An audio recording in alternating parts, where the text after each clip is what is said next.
जय हिंद साथियों, exam day पर आपका फिर से स्वागत है। जैसा कि आपने थंबनेल में देख लिया होगा, करंट अफेयर का शो आज हमारा दूसरा एपिसोड है, होने जा रहा है। तो जैसा कि आपको पता ही होगा, ना संघर्ष ना तकलीफ तो क्या खाक मजा है जीने में, बड़े बड़े तूफान थम जाते हैं जब आग लगी हो सीने में। तो आपको सीने में आग नहीं लगानी है, बस अपनी कामयाबी को हासिल करना है और एक जॉब लेनी है। आग तो खुद लग जाएगी जमाने में। तो आइए बिना देरी करें हम शुरू करते हैं आज का करंट अफेयर का शो, जो आपकी सभी परीक्षाओं के लिए दवाई सिद्ध होगा। तो आपकी जो ये करंट अफेयर का शो रामबाण क्लास चलती है, तो इसे आज शुरू करते हैं हम। तो इसमें आपका पहला क्वेश्चन दिया गया है। इसमें महत्वपूर्ण प्रश्न मैंने लिए हैं, जो 10 से 15 आपके महत्वपूर्ण प्रश्न हैं, और उनसे रिलेटेड जितने भी करंट अफेयर और स्टैटिक के क्वेश्चन हैं वो भी मैं इसमें बताऊंगा। और साथ ही साथ लास्ट में एक टॉपिक बताऊंगा। आज का टॉपिक रहेगा इसमें लास्ट में हरित क्रांति, क्योंकि अभी जो हरित क्रांति के जनक हैं MS स्वामीनाथन, उनका हाल ही फिलहाल में निधन हुआ है। तो ये करंट अफेयर आपकी ट्रेंडिंग रहेगी। तो इसमें आइए पहले क्वेश्चन को देखते हैं हम।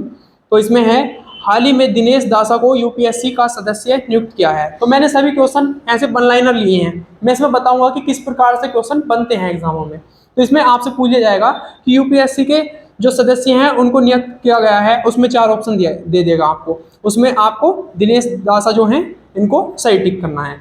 इसके बाद दूसरा क्वेश्चन आपका रहेगा, हाल ही में अंतर्राष्ट्रीय अनुवाद दिवस कब मनाया गया। इस प्रकार से आपका क्वेश्चन देखने को मिलेगा। तो अंतर्राष्ट्रीय अनुवाद दिवस कब मनाया गया है, 30 सितंबर को। इसके बाद अगला क्वेश्चन हम देखेंगे। तो जितने भी आपके दिवस से बनने वाले हाल फिलहाल में आए हुए क्वेश्चन हैं उनको मैं बताता हूँ। जैसे कि इसमें है, विश्व एड्स दिवस कब मनाया गया। तो विश्व एड्स दिवस कब मनाया जाता है, तो हर साल 1 दिसंबर को विश्व एड्स दिवस मनाया जाता है। इस प्रकार से यहाँ पर दूसरा क्वेश्चन बनता है, विश्व ब्रेल दिवस कब मनाया जाता है। तो विश्व ब्रेल दिवस कब मनाया जाता है, आपका 4 जनवरी को। तो इस प्रकार से आपके क्वेश्चन, ये सभी प्रीवियस ईयर क्वेश्चन हैं जो आपके एग्जामों में आए हुए हैं।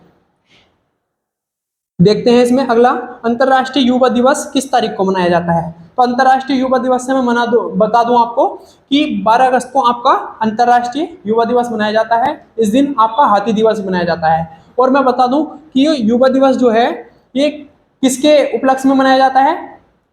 ये जो स्वामी विवेकानंद जी हैं उनके उपलक्ष्य में यह राष्ट्रीय युवा दिवस, अंतर्राष्ट्रीय युवा दिवस मनाया जाता है। कब मनाया जाता है, 12 अगस्त को। इसके बाद अगला क्वेश्चन देखेंगे, विश्व साक्षरता दिवस कब मनाई जाती है। तो विश्व साक्षरता दिवस कब मनाया जाता है, आपका 8 सितंबर को। तो इस प्रकार से भी आपके बहुत से क्वेश्चन एग्जामों में पूछ लिए जाते हैं। इस आगे देखेंगे इसमें, हर साल 5 अक्टूबर को कौन सा दिवस मनाया जाता है। तो हर साल जो है 5 अक्टूबर को कौन सा दिवस मनाया जाता है, तो इसमें मनाया जाता है विश्व शिक्षक दिवस। यानी कि आपका जो टीचर्स डे होता है इंटरनेशनल लेवल का, वो आपका 5 अक्टूबर को मनाया जाता है। इसके बाद हम अगला क्वेश्चन देखेंगे। इसमें प्रत्येक वर्ष 7 सितंबर को कौन सा दिवस मनाया जाता है।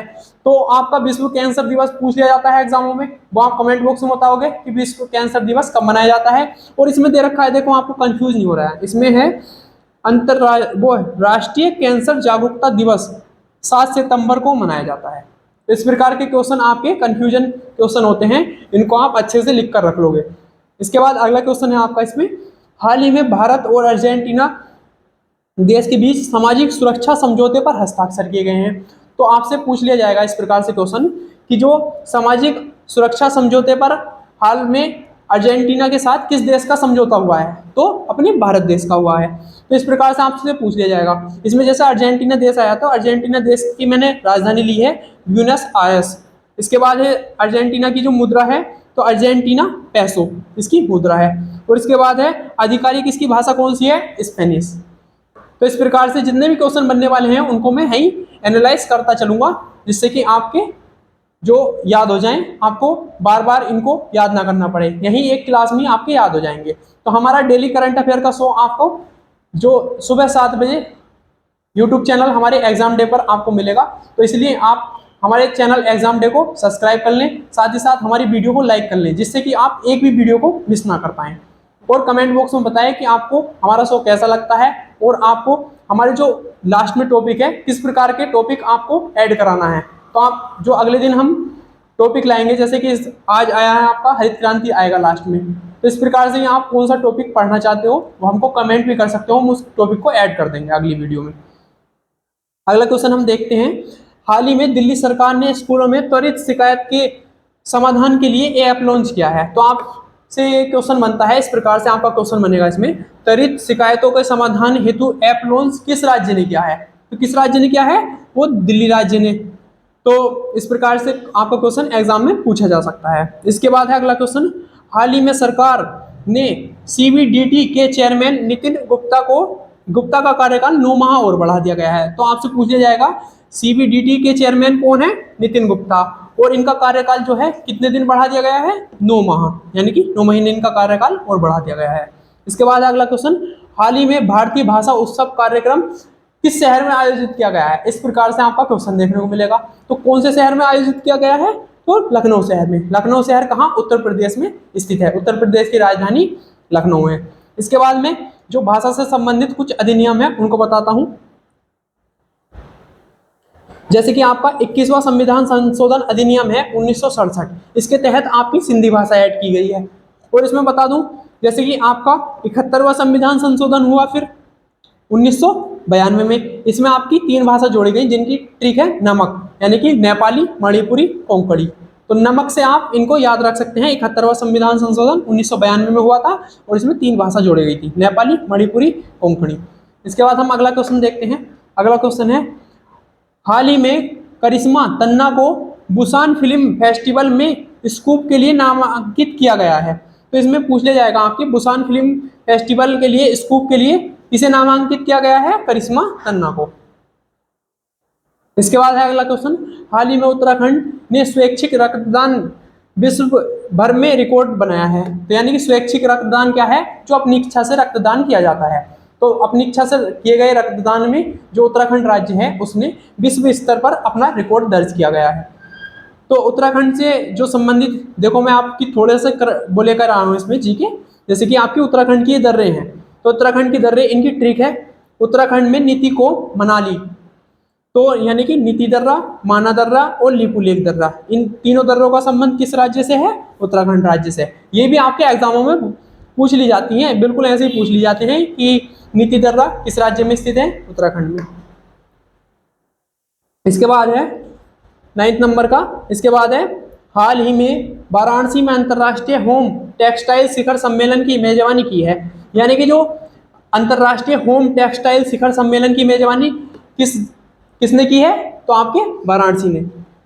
इसके बाद है अगला क्वेश्चन देखेंगे हम, हाल ही में विश्व स्तर पर सुंदरबन के जलवायु प्रभाव को उजागर करने के लिए भारत और बांग्लादेश एकत्र हुए हैं। तो इसमें पूछ लिया जाएगा आपको इस प्रकार से कि विश्व स्तर पर सुंदरबन की जलवायु को प्रभाव, यानी कि विश्व स्तर पर सुंदरबन की जलवायु के प्रभाव को उजागर करने के लिए किन 2 देश शामिल हुए हैं, यानी कि एकत्र हुए हैं? तो कौन कौन हुए हैं? भारत और बांग्लादेश। और ये सुंदरबन का जो आपका स्थान है कहाँ पड़ता है? पश्चिम बंगाल में। सुंदरबन क्या है? जो गंगा और ब्रह्मपुत्र 2 नदियां हैं, इनका जो लास्ट में ये जाकर बंगाल की खाड़ी में गिरती हैं, तो बंगाल की खाड़ी में गिरने से पहले एक डेल्टा का निर्माण करती हैं, जो कि विश्व का सबसे बड़ा डेल्टा है सुंदरबन का डेल्टा। तो वहाँ जो आपके सुंदरबन भी पड़ते हैं, यानी कि वहाँ स्थान जो पड़ता है उसको सुंदरबन कहते हैं। वो विश्व का सबसे बड़ा डेल्टा है जो गंगा ब्रह्मपुत्र का डेल्टा कहलाता है। इसके बाद हम देखेंगे उत्तर प्रदेश की जो अगली करंट है, हाल ही में उत्तर प्रदेश राज्य ने एकीकृत आयुष बोर्ड का गठन किया है। तो आपसे पूछा जाएगा किस राज्य ने आयुष बोर्ड का गठन किया है? तो वो उत्तर प्रदेश राज्य ने किया है। इसके बाद हम आगे देखेंगे उत्तर प्रदेश में सर्वप्रथम किस वन्य जीव विहार की स्थापना की गई थी? तो ये चंद्रप्रभा वन्य जीव विहार की स्थापना की गई थी। तो इसमें मैं बता दूं एक बार फिर, उत्तर प्रदेश में सर्वप्रथम किस वन्य जीव विहार की स्थापना की गई है? आपसे डायरेक्ट क्वेश्चन ऐसे ही पूछा जाएगा, सर्वप्रथम किस वन्य जीव की स्थापना उत्तर प्रदेश में की गई थी?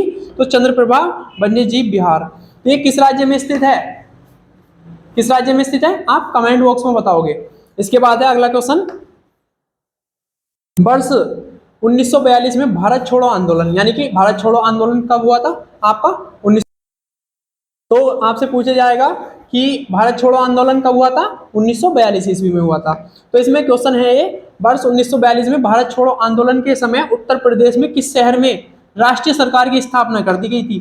तो किस शहर में कर दी गई थी? बलिया। बलिया ये उत्तर प्रदेश का जिला है। इसमें देखेंगे एक मैंने बताया है आपको, चंद्रप्रभा वन्य जीव बहार जो है वो किस जिले में स्थित है? उत्तर प्रदेश के किस जिले में स्थित है ये बताना है आपको कमेंट बॉक्स में, किस जिले में है। राज्य तो आपको पता ही होगा उत्तर प्रदेश में है। इसके बाद अगला देखेंगे हम, अगला है आपका, उत्तर प्रदेश में सर्वप्रथम किस पक्षी विहार की स्थापना की गई है? तो ये नवाबगंज पक्षी विहार है। ये किस राज्य में है? उन्नाव जिले में है। तो उत्तर प्रदेश राज्य में नवाबगंज पक्षी विहार जो है ये सर्वप्रथम, यानी कि इसकी स्थापना उत्तर प्रदेश राज्य में सबसे पहले हुई थी। और ये किस जिले में है? उन्नाव जिले में स्थित है। इसके बाद है, वर्ष 1925 में भारतीय राष्ट्रीय कांग्रेस का अधिवेशन उत्तर प्रदेश में कहाँ हुआ था? तो इसका अधिवेशन आपका कानपुर में हुआ था। और आपसे बहुत सारे यहाँ से क्वेश्चन बन सकते हैं कि जो 1925 का भारतीय कांग्रेस का अधिवेशन है वो कहाँ हुआ था? कानपुर में हुआ था। भारतीय राष्ट्रीय कांग्रेस का जो अधिवेशन कानपुर में हुआ था वो कौन सी सन में हुआ था? 1925 में हुआ था। और आपसे इस प्रकार के क्वेश्चन इस बार ज्यादा पूछे जा सकते हैं करंट अफेयर में। इसके बाद है अगला क्वेश्चन आपका, हाल ही में सौगत गुप्त को ASCI के अध्यक्ष के रूप में नामांकित किया गया है।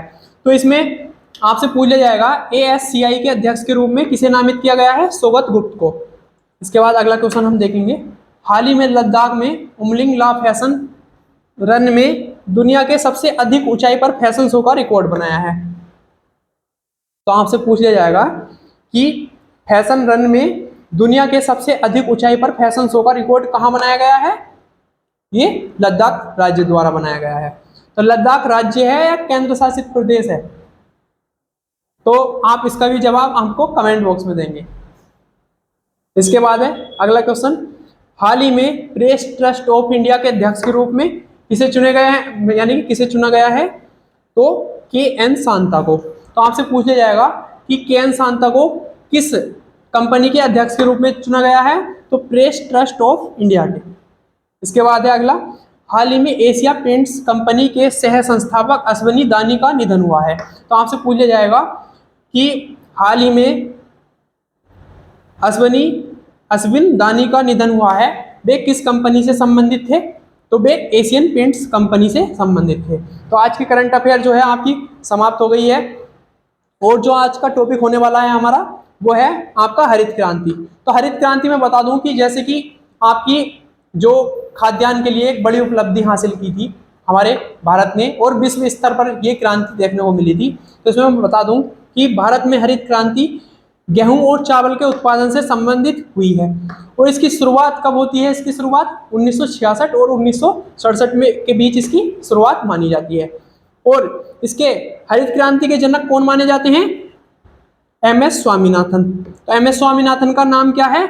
मनकोम्बू संबाशिवन स्वामीनाथन इनका पूरा नाम है। तो इनका पूरा नाम तो वैसे पूछा नहीं जाएगा कहीं, MS स्वामीनाथन इनका नाम है। भारत में हरित क्रांति के जनक। तो आपसे मैं बता दूं भारत में हरित क्रांति के जनक MS स्वामीनाथन है। तो विश्व स्तर पर कौन होंगे? जो है नॉर्मन बोरलॉग, वो आगे आएंगे इसमें। तो मैं बता दूं इसमें MS स्वामीनाथन कौन थे? तो यह केरल के एक कृषि वैज्ञानिक थे। तो ये भी आपसे क्वेश्चन पूछा जा सकता है कि MS स्वामीनाथन कौन थे? हाल फिलहाल में जिनका निधन हुआ है MS स्वामीनाथन, वो क्या थे? आपसे इस प्रकार से क्वेश्चन बन जाएगा। मैंने कल की क्लास में बताया था, एक क्वेश्चन आया था कि हाल ही में निधन हुआ, यानी कि हाल ही में MS स्वामीनाथन जिनका निधन हुआ है वो क्या थे? तो वो क्या थे? एक कृषि वैज्ञानिक थे। इसके बाद आगे देखेंगे हम, इन्होंने उत्तराखंड में पंतनगर कृषि विश्वविद्यालय से हरित क्रांति की शुरुआत की थी। तो आपसे क्वेश्चन इस प्रकार से बन सकता है कि MS स्वामीनाथन के द्वारा जो शुरुआत हुई थी हरित क्रांति की वो किस विश्वविद्यालय से हुई थी? कहाँ से हुई थी? पंतनगर कृषि विश्वविद्यालय से, जो कि कहाँ स्थित है? उत्तराखंड में। तो आपसे ये भी क्वेश्चन बन सकता है कि पंतनगर कृषि विश्वविद्यालय कहाँ स्थित है? उत्तराखंड राज्य में स्थित है।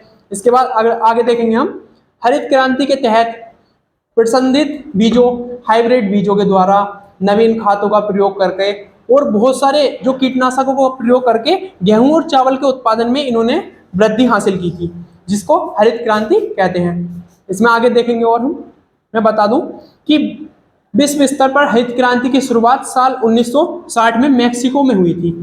और वैश्विक स्तर पर जो मैंने बता दिया था पहले भी, हरित क्रांति के जनक कौन है? वैश्विक स्तर यानी कि विश्व स्तर पर नॉर्मन बोरलॉग। तो आपसे पूछा जाएगा कि विश्व स्तर पर जो हरित क्रांति के जनक कौन है? Norman Borlaug. और विश्व स्तर पर जो है हरित क्रांति की शुरुआत कब हुई थी? 1960 ईस्वी में। और कहाँ से? मैक्सिको शहर से। इसके बाद है अंतर्राष्ट्रीय चावल अनुसंधान केंद्र मनीला फिलीपींस में स्थित है। तो आपसे पूछ लिया जाता है, ये भी क्वेश्चन बहुत बार एग्जाम में पूछा गया है, प्रीवियस ईयर क्वेश्चन है कि अंतर्राष्ट्रीय चावल अनुसंधान केंद्र कहाँ स्थित है? तो मनीला फिलीपींस में स्थित है। तो इस प्रकार से आपसे क्वेश्चन करंट अफेयर में पूछ लिए जाएंगे। और मिलते हैं आपको नेक्स्ट क्लास में, इसी तरीके से बने रहिएगा। और मैं आपको कुछ मोटिवेट 2-3 लाइन बता दूं कि जैसे कि आपसे कहा जाता है कि अपने पैसे पर घमंड किया तो क्या किया? घमंड तो तब होगा यानी कि पैसा हमारा हो और घमंड हमारे माँ बाप को हो। तो इस प्रकार से अपनी कामयाबी की एक जीत को हासिल करना है। तो कहते हैं कि अपनी मेहनत को लगातार करते रहना चाहिए और किस्मत में यानी कि जो सफलता है मिले या ना मिले वो किस्मत की बात है, पर आप कोशिश ना करो वो बहुत गलत बात है। तो मिलते हैं नेक्स्ट क्लास में इसी ऊर्जा के साथ। धन्यवाद।